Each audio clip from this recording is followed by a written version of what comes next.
Hi guys, Ray from Whimsical Pictures here, bringing you the second to last in my more in-depth manga shelf tours, where I go 2 shelves at a time and, talk a little bit more in detail about what each series is and why I have it on my shelf. Last time, I showed you volumes 2 through 8 of Land of the Lustrous up here. Volume 1 is in my American collection.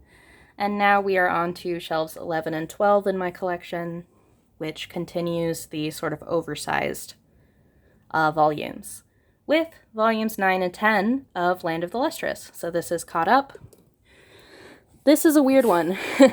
It is a conceptual sci-fi series taking place thousands of years after humanity has ceased to exist. And it takes place on the last remaining landmass on the Earth that we know of,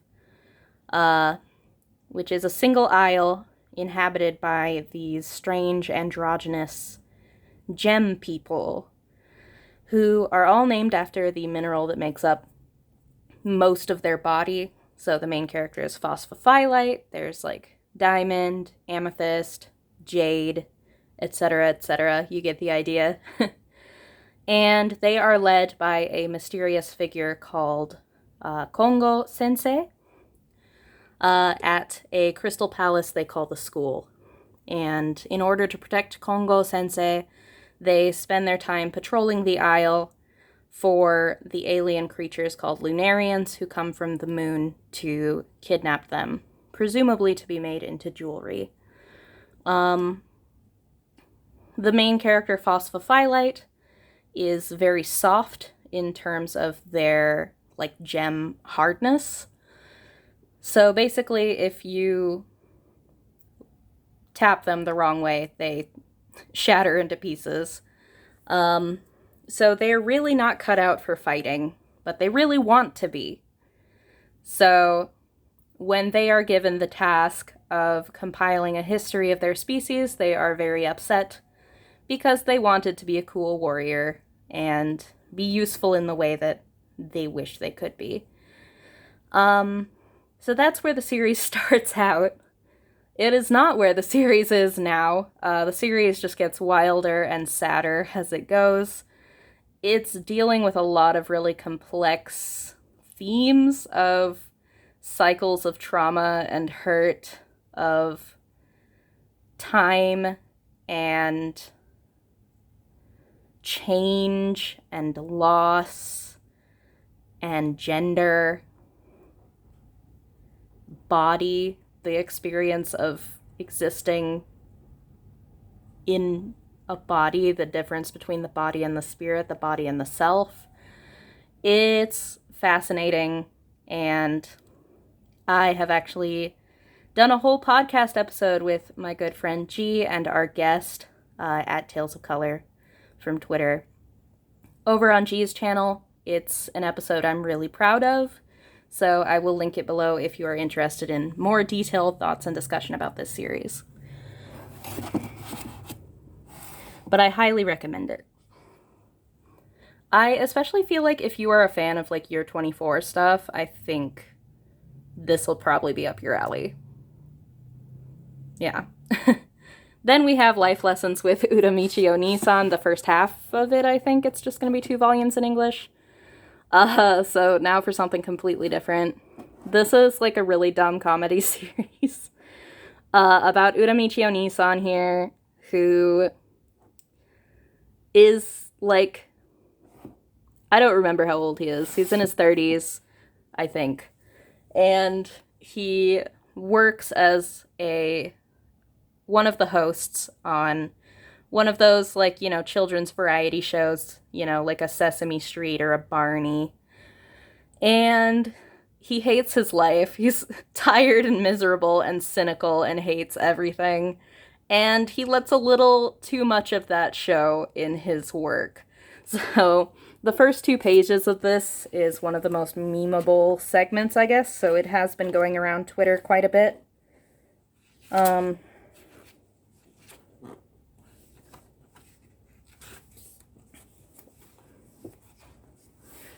this one here, where he says he's greeting the kids in the morning. Who's bursting with energy today? Who's about normal, I guess? Who's exhausted, hurting, and doesn't want to do anything at all? Just terrifying the children. That's more or less the tone of this series. I found it really funny. It's being made into an anime, and I feel like if it's not, like, really short episodes, it's going to be incredibly unfunny. But I think it works pretty well with these little one page, 2 page setup, punchline, not really expecting you to read the whole thing at once, because I think then you would just, like, melt into a puddle of cynicism on the floor and die. But as it stands, you know, we've all had days like this, and it is a great catharsis for those days. So I've been enjoying it. Next, we have Magus of the Library by Mitsu Izumi. This is caught up in English at 4 volumes. This really came out of nowhere, didn't it? This is a series about this kid here. What was his name? Theo. Who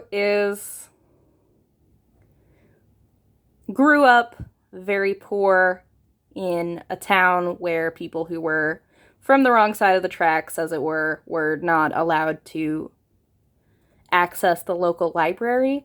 So he snuck in with the help of the librarian's daughter, and, you know, grew up with this, you know, voracious reading appetite and loving to read and just loving books and everything they represent, and determined that he was going to grow up and take the exam to become a kafna, or a librarian in this fantasy world, at the central library, which is one of the most prestigious and respected jobs that you can have. It's very hard to become one,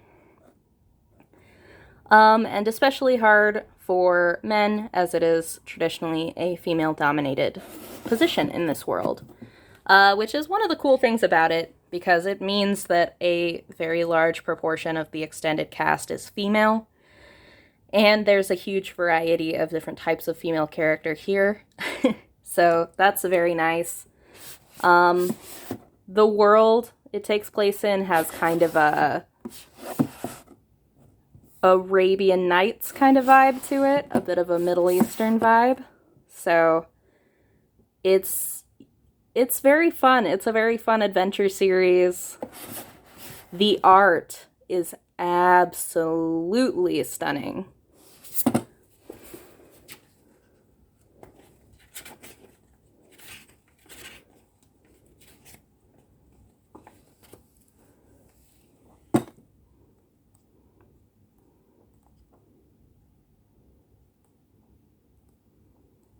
Absolutely stunning. Like, look at that.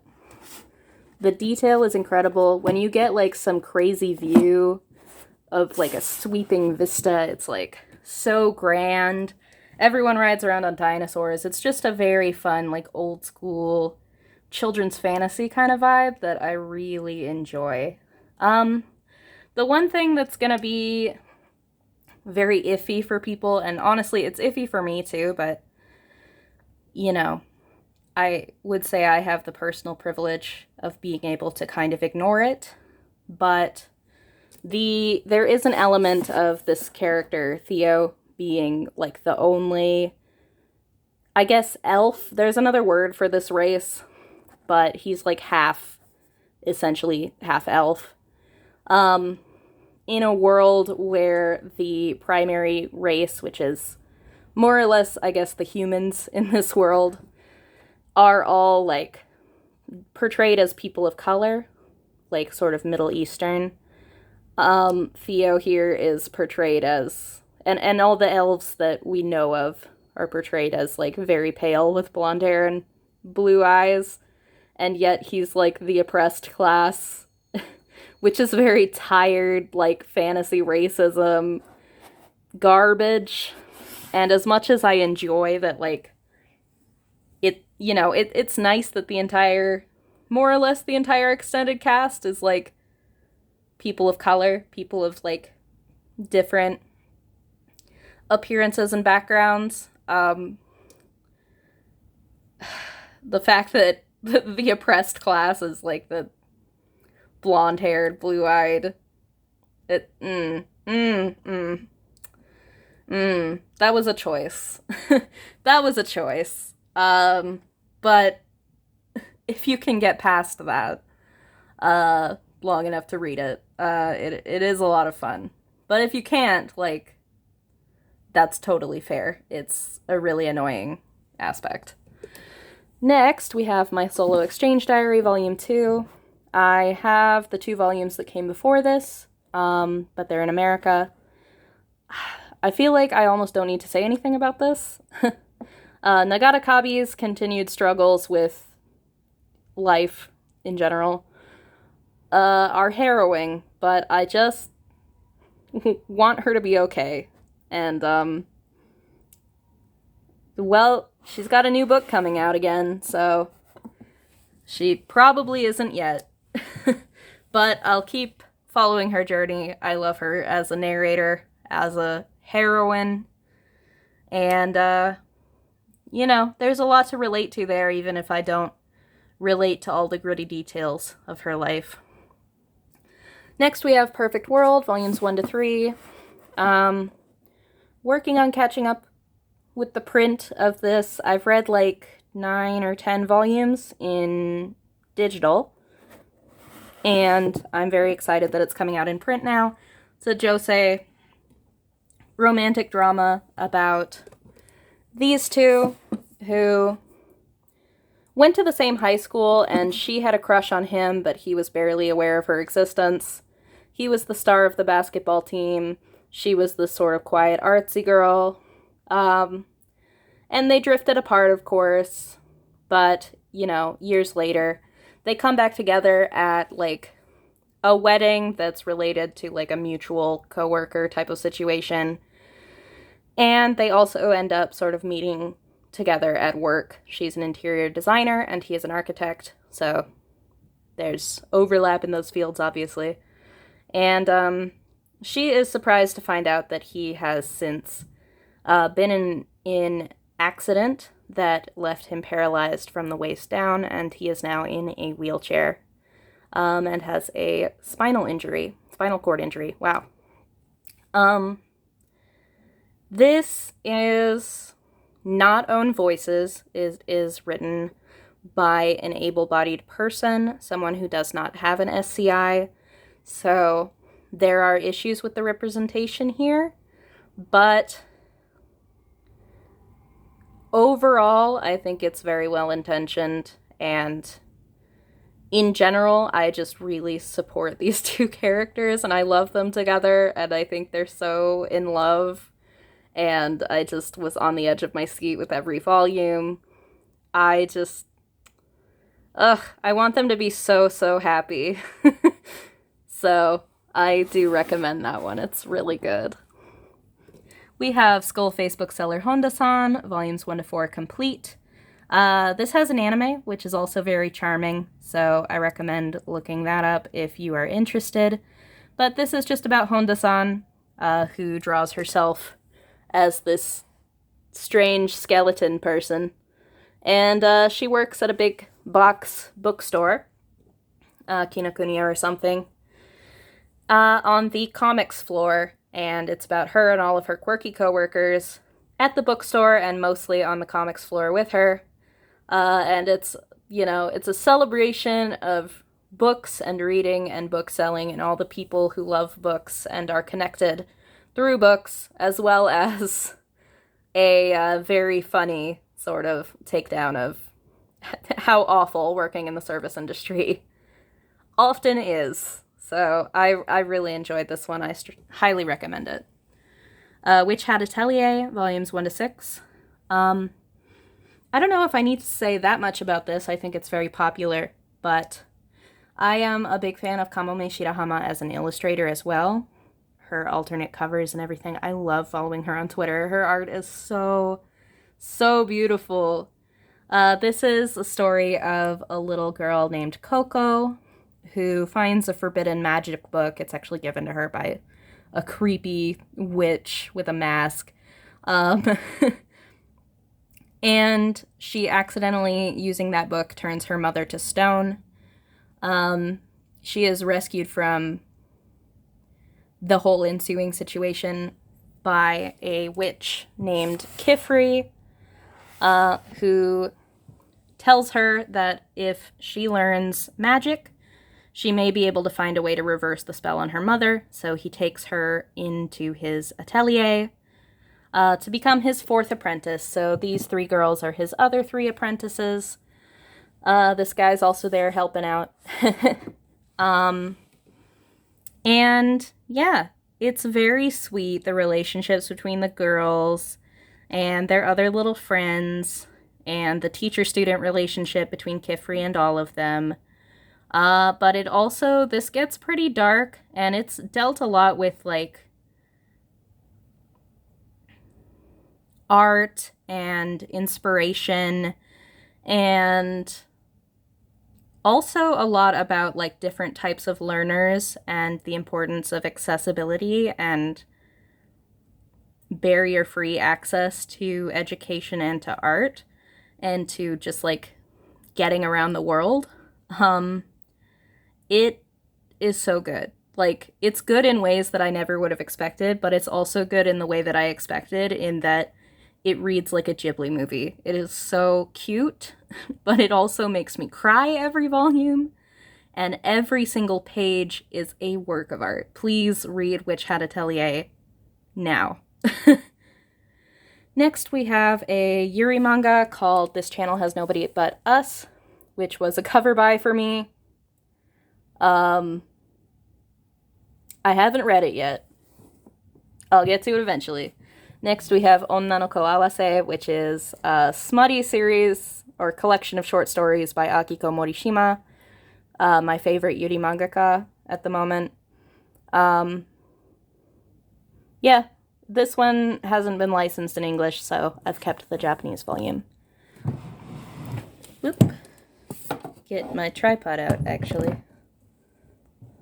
Gonna set this up. Alright. And we've got Gogo no Akubi and Suiton Kiko by Komatsu Shinya. This is actually one of the alternative mangaka who is featured in Axe Alternative Manga, which is in my American collection. But I really like his style. I love him as an illustrator. His stuff is very oddball, surreal, but also very charming. This is a collection of short stories, kind of taking in the same place in the same world, I guess. It's a little unclear, but it's mostly just, like, exploring the strangeness of this world that he's come up with. And Gogo no Akubi I picked up because I saw that it was 2 volumes long and it was from him, so I was interested in it. And I have not read it yet, so that's on my to-read list. And then we have Dekopon Goro is the name of the guy. Girl. Ugh. Jitsuroku Hoikushi Deko Sensei. Volumes 1 to 3. It was only going to be 1 at first, but I guess she just kept writing it. This one's really cute. Dekopon Goro Sensei is, actually a woman, but she draws herself as this guy. And it's just her recounting her various experiences working at a Japanese kindergarten. And, yeah. It's very cute and funny and realistic to how demonic kids are, but also how wonderful they are. The kids in this make such wonderful, horrible faces. And it's great. Yeah. So, I enjoy this one a lot. I will continue to pick it up if Dekopongoro Sensei continues to put it out. Then we have Nanohana, which is by Moto Hagio. This is her collection of short stories in response to the 2011 Fukushima disaster. I believe, if I remember right, the first and last story here are connected and are less fantastical than the others. They're about, like, a girl from Chernobyl, I think, and a girl from Fukushima who have this sort of almost supernatural connection. Let's see. There. And there's some other really weird ones in here that personify uranium and other radioactive elements as people.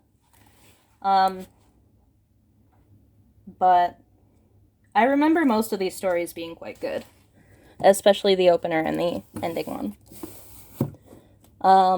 Buffalo Five Girls by Moyoko Ano is about a group of prostitutes escaping their abusive brothel in the Wild West of America. And you can actually read this on Crunchyroll manga, I believe, still. So I recommend this. Boga Ippon. This is hard to explain. This is by one of the, I believe, post-year 24 members.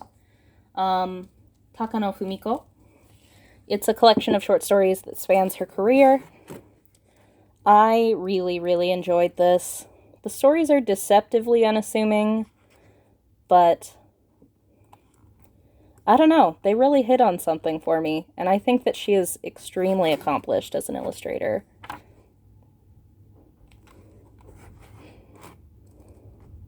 This segment I really loved.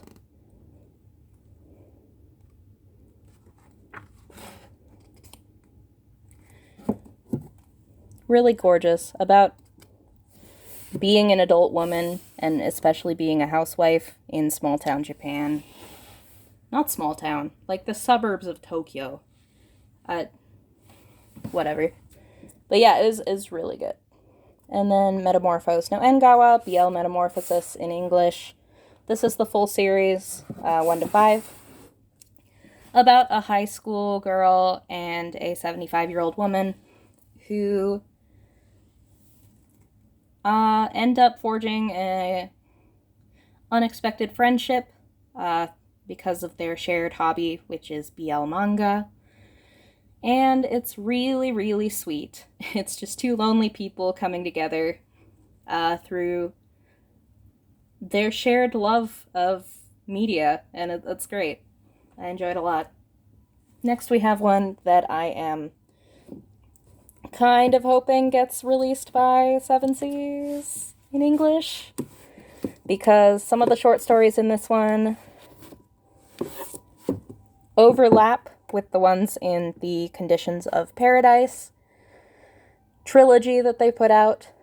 This is Renai Joshika by Akiko Morishima, who again I love, and this is just a utopia that is set in an office that is pretty much exclusively populated by cute, gay office ladies who are all in love with each other. And it's just a series of interconnected short stories focusing on various couples within the office. And it's great. I love it so much. It's so self-indulgent. Even the author's note at the beginning is like, I just wanted to rate all kinds of office ladies in love with each other. And I support it so much. This is Aru Sensei no Oyatsu, which is just a recipe book that has these little comic interludes that are interactions between these two characters, and all the illustrations are drawn by Haruko Kumota, who I am a fan of. So, yeah. And then we have The Drifting Classroom, 1 to 3, complete. This is one of my favorite horror series.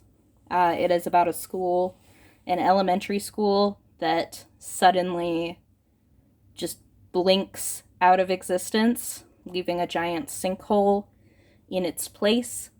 And the place it has blinked to is this endless, vast wasteland, full of monsters and death, with nothing around anywhere. And